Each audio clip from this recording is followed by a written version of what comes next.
Mạng y tế, vì sức khỏe cộng đồng. Chào bạn, bạn đang nghe audio chuyên mục phát minh y học trên website mạng y tế.vn. Lợi ích sức khỏe từ mùa hè. Mùa hè đang đến gần. Và đây không chỉ là mùa của những kỳ nghỉ, những chuyến du lịch gắn kết gia đình, bạn bè, mà còn là mùa có nhiều ánh nắng mặt trời, cũng như trái cây hay môi trường rất có lợi cho sức khỏe, vân vân. 1. Thời điểm tốt để cung cấp vitamin D cho cơ thể. Các nhà khoa học giải thích rằng, trên da người có chứa một hợp chất, được gọi là 7-dihydrocholesterol, có chức năng như là tiền thân của vitamin D. Khi ánh nắng chiếu vào da, tia cực tím có trong ánh nắng có thể chuyển chất 7-dihydrocholesterol thành vitamin D3 bằng việc phá vỡ liên kết phân tử của chất này, giúp cơ thể có thể hấp thụ được hợp chất mới để điều tiết lượng canxi ẩm cần thiết. Mùa hè có nhiều ánh nắng hơn bất cứ mùa nào trong năm, nên đây là thời gian lý tưởng để bổ sung và duy trì loại vitamin này cho cơ thể. Vitamin D có tác dụng làm chậm quá trình lão hóa, ngăn ngừa viêm, cải thiện sức khỏe xương, cải thiện khả năng miễn dịch và chống lại bệnh tật. Ngoài ra, vitamin D còn làm giảm nguy cơ tử vong sớm ở những người được chẩn đoán có vấn đề về tim, như làm giảm huyết áp. Đối với người bệnh tăng huyết áp, giảm nguy cơ bệnh tim do xơ vữa động mạch, cơn đau tim và đột quỵ. Tuy nhiên, khi tiếp xúc với ánh nắng trực tiếp, để bổ sung vitamin D, bạn cần chú ý đến chỉ số tia cực tím UV cần phải dưới 3.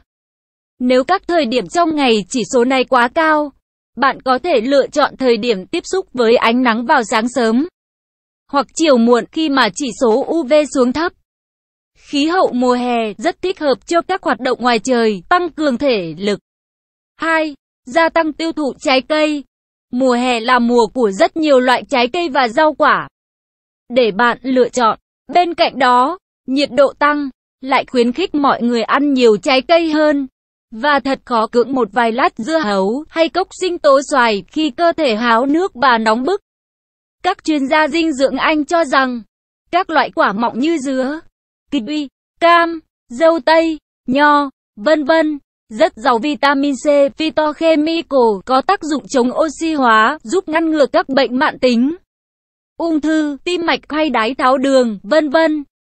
Ngoài ra, trái cây còn tăng cường sức khỏe hệ miễn dịch, giúp giảm cân bởi có hàm lượng calo thấp cũng như cung cấp nhiều vitamin C và vitamin E.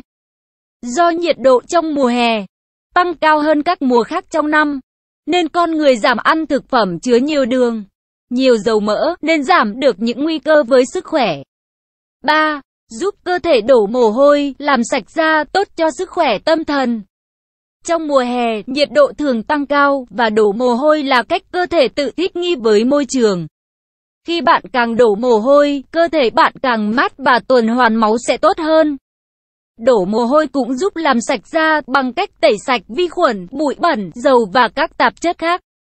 Tuy nhiên, những lợi ích của việc đổ mồ hôi không chỉ giới hạn trong sức khỏe thể chất, mà còn liên quan đến việc giải phóng các endorphin, giúp cải thiện tâm trạng và sức khỏe tâm thần.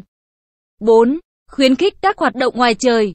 Một nghiên cứu năm 2016 tại Mỹ cho thấy, chỉ dành 30 phút trong tự nhiên mỗi tuần sẽ làm giảm nguy cơ cao huyết áp, trầm cảm, và việc hít thở oxy trong lành có thể làm tăng mức độ serotonin, giúp tăng cường hạnh phúc.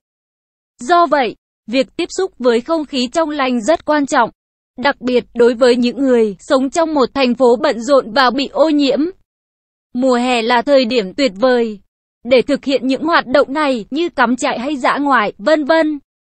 Ngoài ra, khí hậu mùa hè cũng rất thích hợp để luyện tập thể thao và duy trì cuộc sống vận động, giúp đốt cháy calo dư thừa, cải thiện sự lưu thông máu, giảm thiểu căng thẳng và tăng cường sự tập trung. Gia tăng tiêu thụ trái cây trong mùa hè rất tốt cho sức khỏe. 5. Trẻ hóa cơ thể với những kỳ nghỉ. Nghiên cứu tại Mỹ cho rằng, việc nghỉ ngơi và lên lịch trình để đi du lịch, thư giãn là điều cần thiết giúp cơ thể khỏe mạnh, làm việc hiệu quả. Do đó, dù bạn ở độ tuổi bao nhiêu, cũng hãy dành thời gian cho những kỳ nghỉ cùng bạn bè hay gia đình với mục đích tránh xa môi trường học tập, làm việc, và quan trọng hơn là giảm căng thẳng, tăng tính sáng tạo, cải thiện tập trung, và phát triển mối quan hệ gia đình. Không chỉ thế, Marjorie Nolan Cole, một chuyên gia dinh dưỡng New York, Mỹ, còn khẳng định, khi rời bỏ công việc và nghỉ ngơi, có thể giảm mức độ căng thẳng, giúp ích đối với sức khỏe tim mạch và trẻ hóa cơ thể. 6. Tốt cho sức khỏe tim mạch. Nhiều nghiên cứu trên thế giới đã chỉ ra rằng, nguy cơ mắc bệnh tim tăng lên trong những tháng mùa đông, nhưng đạt đến điểm thấp nhất vào mùa hè.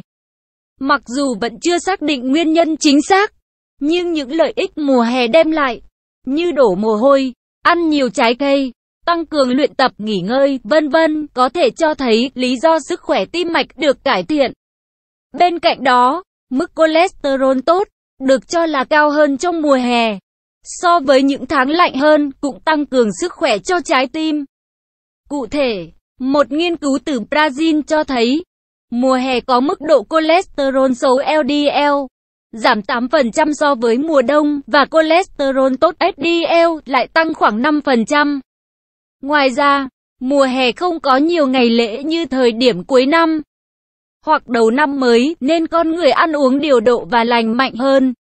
Tuy nhiên, khí hậu nóng bức của mùa hè cũng gây nhiều bất lợi cho người bị tăng huyết áp, đau thắt ngực, vân vân, nên cần có những lưu ý và phòng ngừa tốt để tránh biến chứng.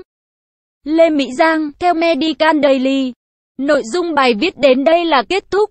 Nếu bạn có thắc mắc, câu hỏi gì xin hãy chia sẻ bình luận bên dưới bài viết này. Mời bạn hãy đăng ký kênh Mạng Y tế, chia sẻ bài viết này tới bạn bè và theo dõi thêm những audio tiếp theo. Hy vọng bài viết này sẽ đem lại cho bạn nhiều điều bổ ích. Chúc bạn luôn mạnh khỏe.